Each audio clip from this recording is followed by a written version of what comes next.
Heinemann Higher, graphs of functions, exercise 3p, question 2. We need to do 5 different transformations of this which looks like a parabola.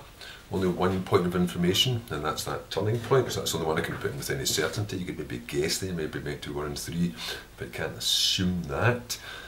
So, first bit, what does that say? No change of position. So it's going to stay in this position here, but a change to the answers. Once you've worked out the answers, you have to take 2 off of everything. So all your answers will stay in the same position and drop down 2.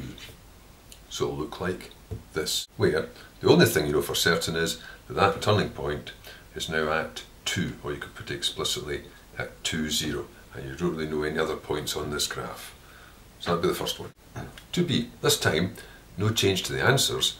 The change is taking place in the position of those answers, and x minus 2 means at x you're going to plot the answers that you found at x minus 2. So all the answers that were 2 back are going to get brought forward. So this is going to shift forward 2 places.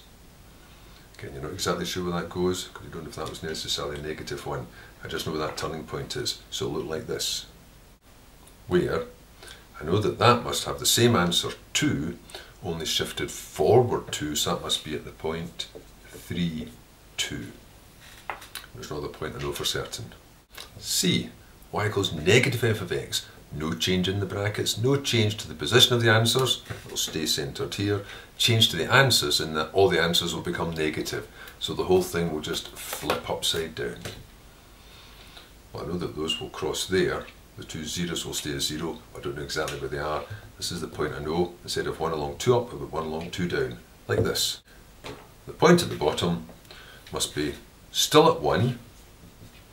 However, instead of the answer being 2, it's now going to be the negative of that, negative 2. So it'll look like that. And again, I'm not exactly sure where they are, only that they cross at the original points.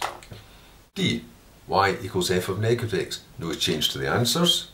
The answers will stay where they are. Change to the position. All the negative ones will be plotted as positives and vice versa, so it's going to reflect about the y-axis. It'll end up looking like this. So everything will be moved back. So instead of that being 1 forward to find the answer 2, it's going to be 1 back to find the answer 2, like this. Where I know the turning point is now at negative 1, 2. Same answer, but the opposite position. The only other point I know for certain is that must all be crossing the same point. Answer-wise it's 0.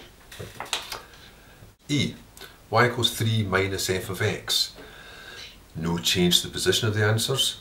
They're still going to stay in the same positions across the way, but the answers themselves will change. 3 minus what they used to be.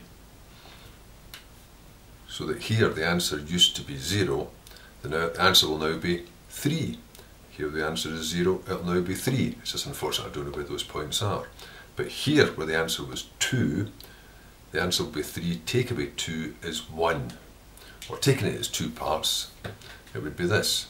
The negative belongs to f. So first step would be the multiplications before the additions. Negative, so all the answers are going to flip upside down. And once they've been flipped upside down, I'm going to add 3 to it. So it's flip it upside down, it's now at 1, negative 2.